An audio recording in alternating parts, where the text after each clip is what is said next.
അതുപോലെ തന്നെ പ്രദർശനങ്ങളുമായി ഇവിടെ കുറിക്കുന്ന ഭക്തജനങ്ങളെ. ക്ഷേത്രം ഉത്സവം വളരെ ഗംഭീരമാക്കണം എന്നുള്ളത് തന്നെയാണ് അഭിപ്രായം. ഞാനിപ്പോൾ വന്നിരിക്കുന്നത് ക്ഷേത്ര ഉത്സവത്തോടനുബന്ധിച്ചുള്ള ചില ബുദ്ധിമുട്ടുകൾ, ചില വലിയ ബുദ്ധിമുട്ടുകൾ നമ്മൾ ഈ ക്ഷേത്രത്തിൻ്റെ വടക്ക് ഭാഗത്ത് വടക്കേ വഴിയിൽ താമസിക്കുന്നവർ നേരിടുന്നുണ്ട്. ക്ഷേത്രത്തിൻ്റെ ആചാരപരമായിട്ടോ വിശ്വാസപരമായിട്ടോ അതിൻ്റെ ഭാഗമല്ലാത്ത ഒരു ചടങ്ങ് കുറച്ച് വർഷങ്ങളായി ഇവിടെ നടന്നു വരുന്നു. അത് ഇവിടുത്തെ അന്നദാനം.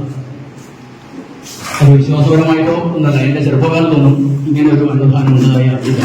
പിന്നെ കുറച്ച് കഴിഞ്ഞപ്പോൾ അവസാനം ലാസ്റ്റ് ആരാധനക്കാണ് അങ്ങനെ ഒരു ഭക്ഷണം വന്നത്. പിന്നെ അത് എല്ലാ ദിവസങ്ങളുമായി അതിൻ്റെ ഒരു വലിയ പ്രയാസം നമ്മൾ അനുഭവിക്കും. സാധാരണ ഉത്സവകാലത്ത് പ്രദേശത്തുള്ളവരെയും അടുത്തുള്ളവരെയും ഇവിടെ അവരുടെ വീട്ടിലേക്ക് എത്തിച്ചേരാൻ ശ്രമിക്കുക. നേരെ മറിച്ച് നമ്മുടെ ഭാഗത്തിൽ എങ്ങനെയെങ്കിലും ഒന്ന് ഈ ഉത്സവം കഴിയുന്നവർ മാറി നിൽക്കാൻ ശ്രമത്തിലുണ്ടെന്നതാണ്. ഉത്സവം കൊണ്ടുള്ള ബുദ്ധിമുട്ടും അത്രയും വലിയ പ്രയാസത്തിലാണ്. അന്നദാനത്തിന്റെ മുഴുവൻ ഉച്ചിഷ്ടവും നമ്മളാണ് പേർന്നു വന്നത്. അതിനൊരു പരിഹാരം ഉണ്ടാകണമെന്നില്ല. അതായത് മുമ്പ് അവിടെ വെച്ചിട്ടുള്ള ബോർഡ് അരിക്കാച്ചിക്കുളം ദേവന്റെ ഭൂമിയാണ്, അത് മലിനപ്പെടുത്തുന്നത്. ആ ബോർഡ് വെച്ചവരും അതിനോട് ചേർന്നവരും ഉൾപ്പെടെ ഇന്ന് അരിക്കാച്ചിക്കുളം മലിനമാക്കുന്നില്ല. നമ്മുടെ പരിസരത്തുള്ള മുഴുവൻ വീടുകളിലെയും വെള്ളം ഇപ്പം മോശമാണ്. ഈ അടുത്ത കാലത്തായിട്ട് ഈ വർഷകാലത്തോടുകൂടി ഫിൽറ്റർ വെച്ച 2-3 കുടുംബങ്ങളാണ്. അപ്പോൾ നമ്മൾ ഈ പ്രദേശത്ത് മാറി പോവുകയോ വേണ്ടത് അല്ല, ഇതിന് എന്തെങ്കിലും ശാശ്വത പരിഹാരം ഉണ്ടാക്കുകയാണ്. ഇവിടെ ഇപ്പോൾ 14 ദിവസം ആരാധനക്ക് എല്ലാ സംക്രമത്തിനും കളവും അതുപോലെ മറ്റു വിശേഷ ദിവസങ്ങളിലൊക്കെ ഭക്ഷണമുണ്ട്. ഒന്നുകിൽ അവിടെ ഒരു ട്രീറ്റ്മെന്റ് പ്ലാന്റ് സ്ഥാപിക്കുക, നല്ലൊരു ബയോഗ്യാസ് പ്ലാന്റ് സ്ഥാപിച്ചിട്ട് ഇതിനൊരു ശാശ്വത പരിഹാരം ഉണ്ടാക്കണം എന്നുള്ളതാണ് പറയുന്നത്. അതുപോലെ തന്നെ കേരളത്തിൽ അങ്ങോളം ഇങ്ങോളം വെടിയുടെ വിസർജനം നിരോധിച്ചിട്ടുള്ള സ്ഥലം. ഇവിടെ വരുന്ന ചന്തയ്ക്ക് ഉത്സവാഘോഷമായാലും ചന്തക്ക് വരുന്ന മുഴുവൻ ആളുകളും വെടിയുടെ വിസർജനം നടത്തുന്നതും ആ വഴിയിൽ, അതായത് ഈ കൈകളിൽ പോകുന്ന അരിക്കാച്ചിക്കുളത്തിന്റെ തൊട്ട് പ്രദേശങ്ങളിലാണ് നടക്കുന്നത്.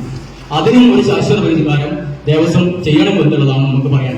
അത് ചെയ്യുന്നില്ല എങ്കിൽ ഒരുപക്ഷെ അന്നദാനം ഉൾപ്പെടെയുള്ള ചടങ്ങുകൾക്ക് നമുക്ക് ചിലപ്പോൾ എതിരായി നിൽക്കേണ്ടത്. ക്ഷേത്രോത്സവം ഗംഭീരമാകുന്നതിന് നമുക്കൊരു തടസ്സമില്ല.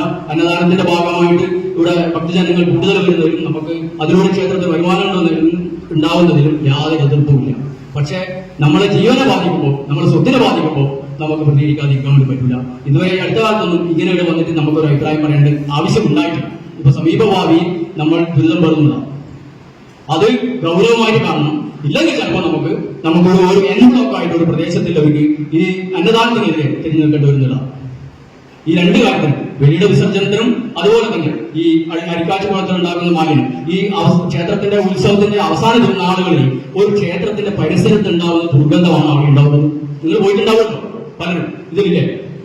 അത്ര ദൂരത്ത് വരുന്നത് എന്താ ഇതിനെക്കാളും ചെറിയ ക്ഷേത്രങ്ങളിൽ പോലും ആവശ്യമായ ട്രീറ്റ്മെന്റ് പ്ലാന്റും കാര്യങ്ങളെല്ലാം ഉണ്ട്, ബയോഗ്യാസ് പ്ലാന്റുകളെല്ലാം ഉണ്ട്. അത് ഉപയോഗിച്ചിട്ട് ചെയ്യണം എന്നുള്ളതാണ് എന്റെ അഭിപ്രായം. പിന്നെ പറയാനുള്ളത്, എല്ലാവർക്കും ക്ഷേത്രങ്ങളിലേക്ക് വരുന്നതിൽ വലിയ വാഹനങ്ങളിലാണ് അതിന്റെ സംവിധാനങ്ങൾ ഉണ്ടാവുക. ഇതായാലും പഴയ പോസ്റ്റ് ഓഫീസ് അമ്പലം റോഡ് ഈ ആരാധന ദിവസം, പ്രത്യേകിച്ച് തിരക്കുള്ള ദിവസങ്ങളിൽ, ഉത്സവത്തിന് തിരക്ക് അനുഭവപ്പെടുന്ന ദിവസം വലിയ ഗതാഗത പ്രശ്നം ഉണ്ടാക്കുന്നുണ്ട്. ഒരു അത്യാവശ്യ ഘട്ടത്തിൽ എന്തെങ്കിലും ഒരു വാഹനം മറക്കണമെങ്കിൽ സാധിക്കാത്ത സാഹചര്യമുണ്ട്. മറ്റ് പെരുകളിയാട്ടങ്ങളിൽ പോലെ സംവിധാനങ്ങൾ ചെയ്ത പോലെ സമീപ പ്രദേശങ്ങളിലുള്ള ആളുകളുടെ ഭൂമിയൊക്കെ വാഹന പാർക്കിങ്ങിന് വേണ്ടി ഉപയോഗിച്ചുകൊണ്ട് അത് ചെയ്യണമെന്നതാണ് ഒരു കാര്യം. ഉറപ്പ് പറയാം, അതും ഒരു വിഷയം. പിന്നെ നേരത്തെ ആദ്യം പറഞ്ഞൊരു വിഷയമുണ്ട്. അത് ചെയ്യുന്നില്ല എങ്കിൽ ഒരു പക്ഷേ വെല്ലുവിളിച്ചിട്ട് പറയാം, അന്നദാനത്തിനെതിരായിട്ട് നമുക്ക് വടക്കേ വരികാർക്ക് നിൽക്കേണ്ടി വരുമെന്നതാണ്. ഇത്ര മാത്രം പറഞ്ഞുകൊണ്ട് നിൽക്കുന്നു.